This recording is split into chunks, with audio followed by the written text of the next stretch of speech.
முதல்ல எதை நீங்கள் செஞ்சு காமிக்கிற பஞ்சகவ்யாவா? நல்லது. இந்த பஞ்சகவ்யாவை பற்றி அவங்க செய்ய ஆரம்பிக்கிறதுபடி சின்ன விஷயம் அறிமுகம். கொடுமுடியில் டாக்டர் நடராஜன் இருக்கிறார். அவர் எம்பிபிஎஸ் டாக்டர் சொல்லணும். அவர் தான் இதை வந்து விவசாயத்தில் பயன்படுத்துறதை பற்றி சொன்னார். 2000 வருடங்களாக தமிழ்நாட்டில் இந்தியாவில் பயன்படுத்திட்டு இருக்காங்க பஞ்சகவியம். ஆனால் விவசாயத்தில் பயன்படுத்துறது ஒரு 10 வருஷத்துக்கு முன்னாடி கண்டுபிடிச்சு சொன்னாலே டாக்டர் நடராஜன். அவர் எம்பிபிஎஸ் டாக்டர், சாதாரண ஆள் கிடையாதுன்னு. அவர் கோயிலில் போய் இருக்கும்போது கோயிலில் கையில் ஊற்றுனாங்க. என்னன்னு கேட்டார், பஞ்சகவியா அப்படின்னு சொன்னாங்க. பஞ்சகவியா என்ன பண்ணணும்னு சொன்னாங்க, அது வந்த நோய் போக்கும் வரப்போகும் நோய் தடுக்கும்னு சொன்னாங்க. நல்லா புரிஞ்சுக்கோங்க. எல்லார் வீட்லையும் எங்கெங்கெல்லாம் மாடு இருக்கோ அங்கெல்லாம் பஞ்சகவியா தயாரிக்கலாம். எங்கெல்லாம் ஆடு இருக்கோ, நம்ம கன்னியாகுமரி இடத்துல மடியோடு கூடிய ஆடுகள் இருக்கு, வீட்டுக்கு ஒரு ஆடு இருக்கிறதுக்கு எல்லாரும் ஏற்பாடு செய்யணும். ஆட்டில் கிடைக்கிற ஆட்டில் பால், ஆட்டு தயிர், ஆட்டு சாணி, ஆட்டு முத்திரம் எல்லாத்துலையுமே தயாரிக்கலாம். அப்படி நண்பர்கள் தயாரித்து கொடுத்ததை சாப்பிட்டு தான் மூக்கண்ணடையை கழட்டிருக்கேன். 39 வயசுல டாக்டர் மூக்கண்ணடி போட சொன்னார். நான் 65 வயசுல மூக்கண்ணடை கழட்டிருக்கேன். ஆட்டில் தயாரித்த பஞ்சகவியம் சாப்பிட்டு தான் தயாரிப்பேன்.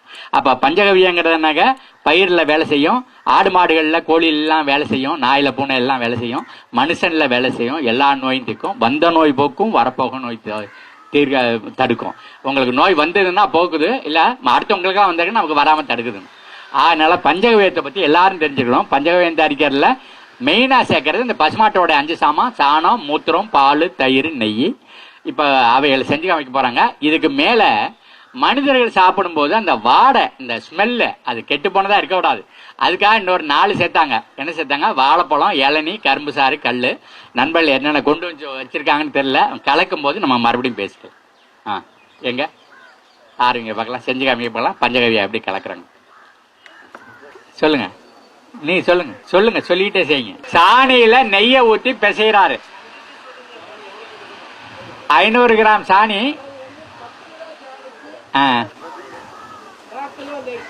10 கிலோ சாணிக்கு 1/4 கிலோ நெய் பிசைறாரு, பிசைஞ்சு வைக்கிறார்.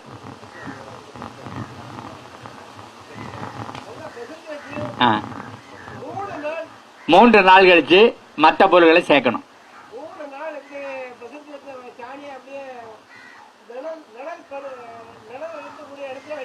வெயில் இல்லாத இடத்துல வைக்கணும். 3ஆவது நாள்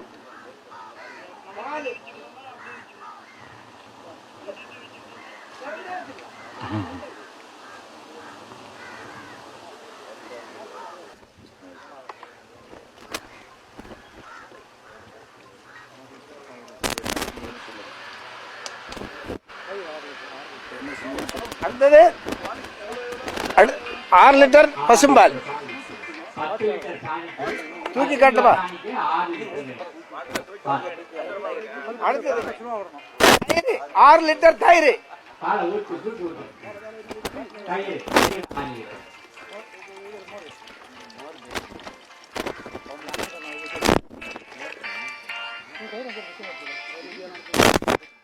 தயிர் 10 லிட்டர் பசு மூத்திரம்.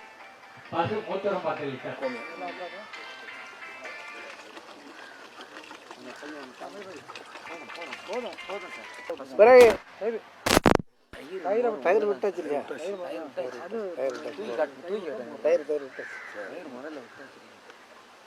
அடுத்து வெல்லம். வெல்லம் தண்ணியில கரைச்சது. 10 லிட்டர் மூத்திரத்துக்கு 1 கிலோ வெல்லம்.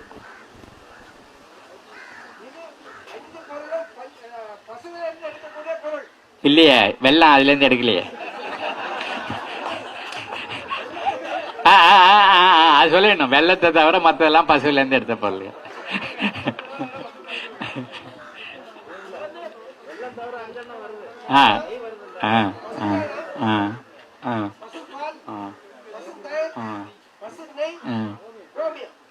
இப்படி கொஞ்சம் பாருங்க, உங்களுக்கான ஒத்தாசிக்கிறேன். இப்படி கையை வச்சுக்கோங்க.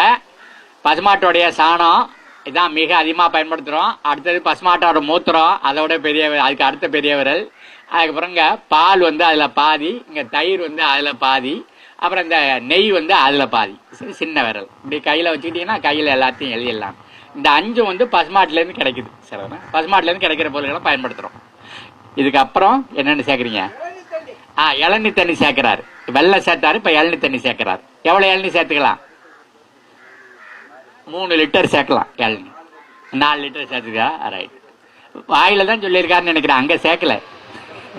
நான் முன்னாடி சின்ன வாலியாவை பார்த்தேன் பக்கெட்டை, அப்பயே நினைச்சேன் நான் இவர் சொல்ற கணக்குக்கு அங்கே ஒன்றும் இல்லையான்னு.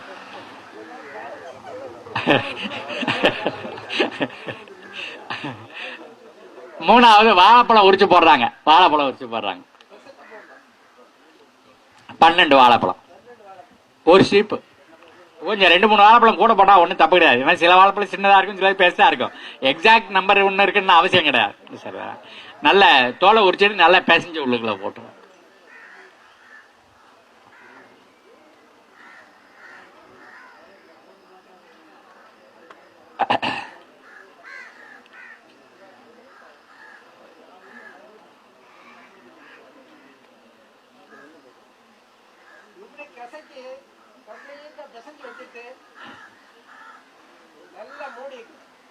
துணியை போட்டு மூடி வேடு கட்டி வச்சுட்டா போதும். இல்லாட்டி உள்ள போய் உட்காந்து முட்டை போட்டுச்சுன்னா புழு வந்துடும். அதை நம்ம மருந்தா பயன்படுத்த முடியாது. அதில் எப்போதுமே துணியை போட்டு மூடி கட்டு. காலையில சூரியன் உதிக்கும் போதும் மாலையில சூரியன் மறையும் போதும் கலக்கணும். குச்சியால வலதுபுறமா 50 சுத்து சுத்தணும், இப்படி இடதுபுறமா 50 சுத்து சுத்தணும். இந்த அண்டவெளியில் இருக்கிற சக்தி எல்லாம் அதுல சேர்ந்துருக்கு. சரவணா காஸ்மிக் எனர்ஜி எல்லாம் அதுல சேருது. அப்புறம் தான் அது வந்து மனிதனை உயிர்காலுக்கும் மருந்தா அது மாறுது. பாருங்க, இங்கிலீஷ்ல புரிய வைக்கிறாரு பாருங்க. நான் வலதுபுறமா இடதுபுறமான்னு சொன்னேன், மக்களை புரியாம போயிடுமோன்னு. இல்ல எனக்கு தெரியும், கன்னியாகுமரி மாவட்டம் ரொம்ப படிச்ச மாவட்டம்னு தெரியும் எனக்கு.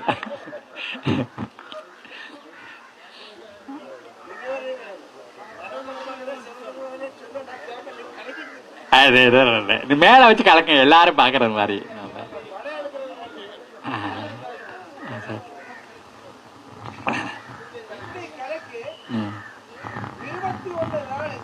21 நாள் கலக்குனீங்கன்னா 22வது நாள் நீங்க டாக்டர், உங்க கையில மருந்து. அப்படியெல்லாம் சொல்லக்கூடாது. 21வது நாள் நீங்க டாக்டர், உங்க கையில மருந்து. அப்படி சொல்றீங்க. அந்த ஒரு நாளைக்கு 30 மில்லி, காலையில பல்லு விளக்கிட்டு ஒரு 30 மில்லி சாப்பிடணும். ராத்திரி சாப்பாட்டுக்கு முன்னாடி ஒரு 30 மில்லி சாப்பிடணும். எவ்வளவு நோயா இருந்தாலும், எவ்வளவு நாள்பட்ட நோயா இருந்தாலும் 48 நாள்ல ஒரு மண்டலத்துல குணமாகுது சொல்றோம். அது சாப்பிடும்போது கொஞ்சம் எலுமிச்சம்பழத்தை 4 அரிஞ்சு ஒரு துளியை அப்படி புளிஞ்சு விட்டீங்கன்னாக்க அது இன்னும் ஸ்டார் ஹோட்டல் ட்ரிங்கோட ருசியா இருக்கும். அது நல்லா புரிஞ்சவங்க. 21 நாள் செஞ்சு கலக்கிட்டீங்களாக்கும் நீங்க டாக்டர், உங்க கையில மருந்து. சுத்தி இருக்கிற வீட்டுல எல்லாம் கோழிக்கு நோய் வந்துன்னா உங்க கோழிக்கு வந்து குடிக்கிற தண்ணியில ஊத்துனீங்கன்னா கொஞ்சம் சொட்டு நம்ம கோழி பொழைச்சுக்கும். டவுட்ல ஊத்தி பேஞ்சு வச்சீங்கன்னா தின்னுபிட்டு கோழி குஞ்சு பெருசா வளரும். உன் நாய் உடம்புல வர்ற சொரிகிரி புண்ணுக்குன்னு எல்லாம் ஆறிடும். பூனையில வர்றதெல்லாம் சரியா போகும். மனுஷருக்கு வர்ற எல்லா நோயும் சரியா போகுது. மூக்கு சளியிலேருந்து ஆரம்பிச்சு எய்ட்ஸ் நோய் வரலாம், எல்லா நோயும் சரி பண்ணுவோம். அதான் மனுஷருக்கு மருந்தா இருக்கு, ஆடு மாடுகளுக்கு மருந்தா இருக்கு, விலங்குகளுக்கெல்லாம் மருந்தா இருக்குது. அதுக்கெல்லாம் தண்ணி சேர்க்கறது இல்லை. ஆனா பயிர்ல தெளிக்கிறது கட்டாயம் தண்ணி சேர்க்கிறோம். ஏன்னா மூத்தம் இருக்கு, இலை கருகும். அதனால என்ன செய்யணும்னா 3 லிட்டர் பஞ்சகவியாவை 100 லிட்டர் தண்ணியில கலக்கணும். கலக்கிட்டு வடிய கட்டினீங்கன்னா வடிக்கிறது ஈஸி. ஏன்னா 100 லிட்டர் ஆக்கிட்டீங்கன்னாக்க 10 டேங்க் வரும் உங்களுக்கு ஸ்ப்ரே பண்றதுக்கு. 1 ஏக்கருக்கு சரியா இருக்கும். அதை கணக்கு பண்ணிக்கணும். ஒரு டேங்குன்னு கணக்கு பண்ணீங்கன்னா ஒரு 10 லிட்டருக்கு 300 மில்லி சேர்க்கணும்.